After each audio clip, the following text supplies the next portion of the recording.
The FIFA World Cup 2026 is not just another tournament in football's endless calendar. It is the closing chapter of an era that shaped the modern game more than any other. A final battlefield where three names that defined an entire generation may stand on the same stage one last time: Lionel Messi, Cristiano Ronaldo, and Neymar Jr. And this is why this World Cup feels different before a single ball has been kicked, because it is not only about who wins, but about what ends. Because when the tournament hosted across the United States, Canada, and Mexico finally begins, the world will not just be watching matches, it will be watching history slowly fade into memory as three legends chase the same dream for the last time.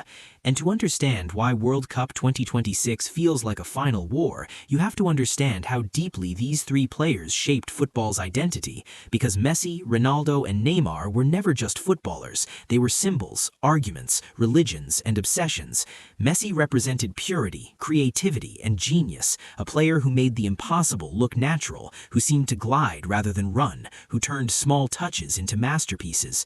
Ronaldo represented ambition, power, and obsession, a footballer engineered by discipline, hunger, and belief, who transformed himself into a goal-scoring machine and redefined longevity.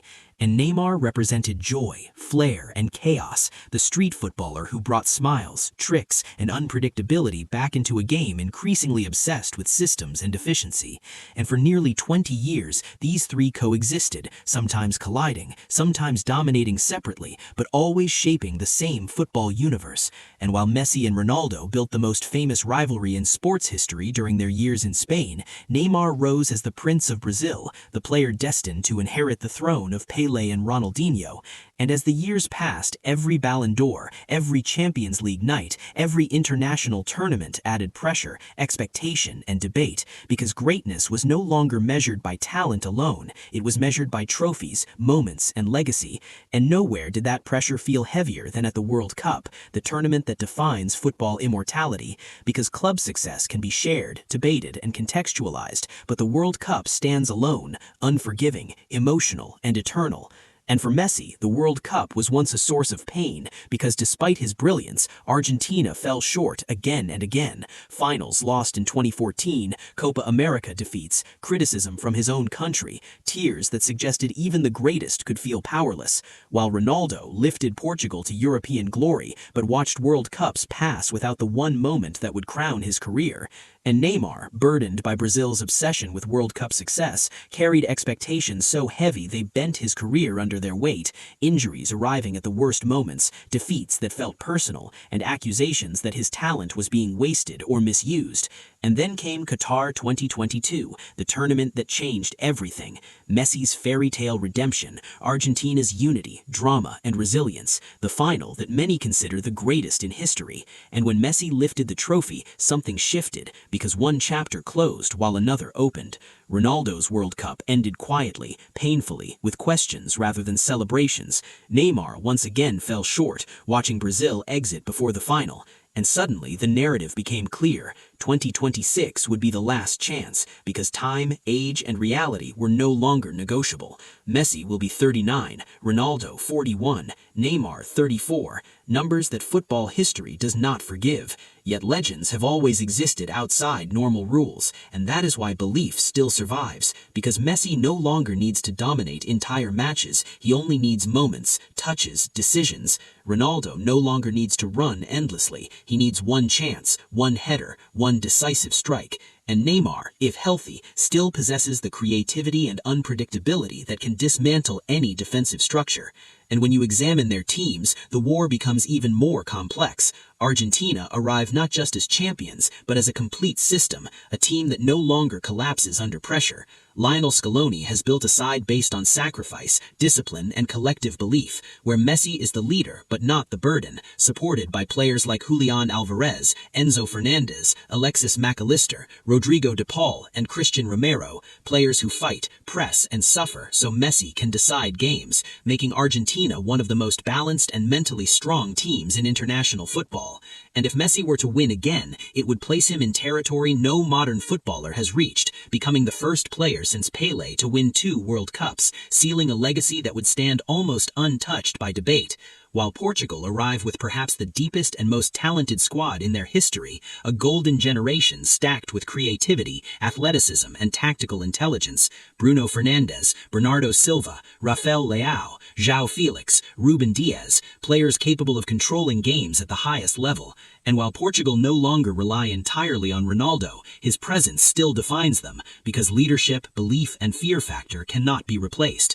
And Ronaldo's journey to 2026 is not about proving talent, it is about defying reality, because a World Cup victory at 41 would be the most unbelievable achievement football has ever witnessed, completing a career built on obsession, resilience, and refusal to accept limits. And then comes Brazil, the most successful nation in World Cup history, yet one haunted by recent failures, because despite endless talent, Brazil has struggled to translate flair into trophies, and Neymar remains at the center of that contradiction, because he is Brazil's most talented player of his generation, yet his career has been shaped as much by injuries and controversy as by brilliance. And as 2026 approaches, Brazil's squad looks explosive: Vinicius Jr., Rodrigo, Endrick, and a new generation hungry to restore Brazil's dominance. But the emotional center remains Neymar, because Brazil do not just want to win, they want to feel like Brazil again, joyful, fearless, expressive, and Neymar embodies that identity. And this is why the World Cup 2026 feels like a war rather than a tournament, because each legend is fighting a different enemy. Messi is fighting time and the temptation of closure. Ronaldo is fighting doubt and biological limits. Neymar is fighting history and his own narrative. And the expanded 48-team format only intensifies everything. More matches, more fatigue, more chances for chaos, more chances for miracles and disasters. And in such a format, experience becomes priceless, because World Cups are not won by the most exciting team. They are won by the team that survives pressure. And pressure is where legends thrive, because football history has always been defined by individuals who rose when everything was at stake. Maradona in 1986, Zidane in 1998, Ronaldo Nazario in 2002, and Messi in 2022. And the question haunting fans worldwide is whether history has room for one last miracle. Could Messi defend his crown and lead Argentina to back-to-back World Cups, something that would elevate him beyond comparison? Could Ronaldo deliver the one trophy that escaped him, rewriting the concept of longevity and belief? Could Neymar finally silence doubts and lift Brazil to its sixth star, completing the destiny he was born into? And as the tournament progresses, every moment involving these three will feel heavier than football. Every Messi free kick will feel like a farewell. Every Ronaldo celebration will feel like defiance. Every Neymar dribble will feel like resistance against time. And the world will argue, debate, and choose sides, as it always has. But beneath those arguments lies a shared understanding: this is the end, because there will be no next World Cup for this generation, no sequel, no return.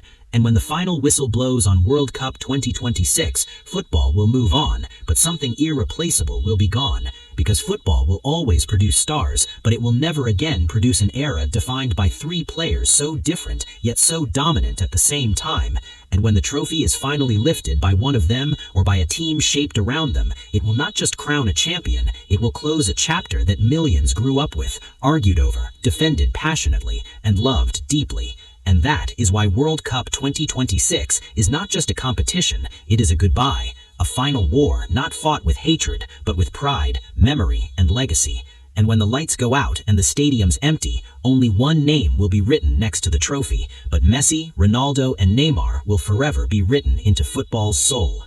As the dust settles from the idea that World Cup 2026 will be the final chapter of football's greatest era, the story does not end with legacy alone, because legacy must be tested on the pitch. And for Messi, Ronaldo, and Neymar, the most haunting possibility is not simply winning or losing, but facing each other one final time. Because football has a strange way of creating poetic collisions, and in a tournament expanded to 48 teams, with more matches, more knockout rounds, and more unpredictability than ever before, the chances of these legends crossing paths are higher than at any previous World Cup.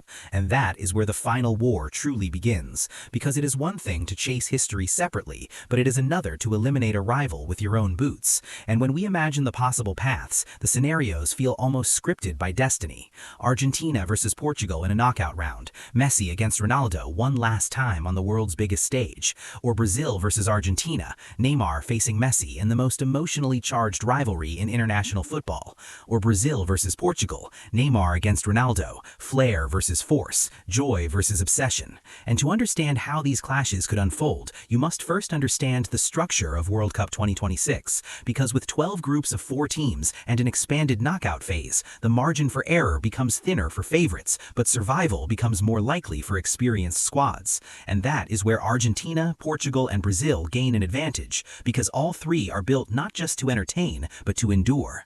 And if we analyze Argentina first, they enter 2026 not as hopefuls, but as a machine refined by success, because Argentina's greatest strength is not Messi's genius, but the balance around him, a midfield that presses relentlessly, defenders that thrive under pressure, and forwards who work without ego, making Argentina one of the most tactically complete teams in the world. And in a knockout scenario, Argentina are terrifying, because they can control possession, defend deep, counterattack, and suffer for long periods without losing structure. And that means if Messi were to face Ronaldo or Neymar, he would do so with a team capable of neutralizing threats while waiting for one decisive moment. And that is exactly how Argentina won in 2022, not by dominance, but by resilience. And now, imagine Argentina facing Portugal, a matchup that football fans have dreamed of for nearly 2 decades. Messi versus Ronaldo one final time. But unlike club football, this battle would not be about numbers or individual duels, it would be about systems, because Portugal's strength lies in their attacking depth, their ability to overload flanks, their midfield creativity, and their defensive solidity. And while Ronaldo may no longer be the central engine, he remains the focal point emotionally, the player defenders fear in the box. And if this match were to happen, it would likely be decided by margins, set pieces, transitions, and mentality, because Messi would not chase the game, he would wait for it, while Ronaldo would attack it relentlessly, and that contrast defines everything about this rivalry. And then there is the possibility of Argentina facing Brazil, the most emotionally charged matchup in international football, a rivalry rooted in identity, culture, and pride. And if Messi were to face Neymar, the story would not just be about 2 players, but about 2 philosophies, Argentina's discipline versus Brazil's expression. And while Neymar remains Brazil's creative heart, the team around him is younger, faster, and more explosive than ever before. Vinicius Jr. stretching defenses, Rodrigo finding pockets of space, Endrick bringing raw hunger. And in such a matchup, Neymar's role would be less about carrying the team and more about connecting it, unlocking Argentina's compact shape, while Messi would operate as the silent assassin, drifting into spaces Brazil cannot afford to leave open. And these are not theoretical fantasies, these are realistic possibilities shaped by the structure of the tournament. And then there is Portugal versus Brazil, a clash that represents 2 different paths to greatness. Portugal's rise through structure and discipline, Brazil's tradition of dominance through flair and talent. And Ronaldo versus Neymar would be less about direct competition and more about leadership, because both would be playing with squads that no longer revolve around them, yet still depend on their presence. And in such matches, the question becomes less about who is younger or faster, and more about who can handle pressure when everything feels final. And when we compare the squads objectively, Argentina may have the most balanced and mentally hardened team, Portugal may have the deepest squad in terms of individual quality, and Brazil may have the most explosive attacking potential. But tournaments are not won on paper, they are won in moments, and moments favor players who understand time, space, and fear. And that is where Messi's intelligence becomes priceless, because Messi no longer fights defenders, he fights moments, arriving exactly when the game needs him, while Ronaldo fights belief, refusing to accept that his time has passed, pushing his body beyond what football history considers possible. And Neymar fights chaos, embracing unpredictability, trying to turn disorder into opportunity. And when you look at leadership, the differences become even clearer. Messi leads through calm, through trust, through making others better. Ronaldo leads through intensity, expectation, and demand, pushing teammates to believe they belong at the highest level. And Neymar leads through emotion, connection, and expression, lifting teammates by freeing them from fear. And in a World Cup defined by pressure, leadership can be more decisive than tactics, because young players freeze, systems crack, and only those who have lived through everything can guide teams through chaos. And this is why World Cup 2026 may ultimately be decided not by who is the best player, but by which legend's team absorbs pressure most effectively. Because if Argentina find themselves trailing late in a knockout match, they will not panic, they have done this before. If Portugal face adversity, they will rely on structure and discipline, and if Brazil face chaos, they will try to turn it into creativity. And these contrasting responses to pressure will shape every potential clash. And beyond tactics and squads lies the emotional weight of finality, because players sense when something is ending, and that awareness loss changes behavior. Messi will play knowing he has nothing left to prove, which is the most dangerous version of him. Ronaldo will play knowing this is his final shot at immortality, which fuels his obsession. And Neymar will play knowing this may be his last chance to escape the narrative of unfulfilled potential, which could either free him or crush him. And as the tournament progresses, fatigue will accumulate, injuries will strike, and rotations will test squad depth. And this is where Portugal's bench strength may become decisive, Argentina's chemistry may carry them through exhaustion, and Brazil's youth may inject energy when legs grow heavy.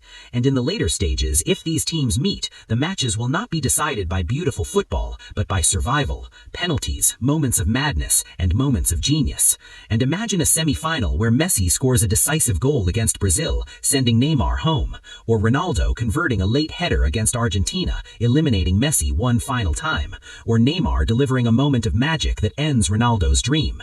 These are the moments football fans live for, moments that transform debates into memories. And when we ask who truly has the best chance, the answer remains deliberately unclear, because Argentina have the blueprint of champions, Portugal have the depth of contenders, and Brazil have the hunger of a nation desperate to feel like itself again.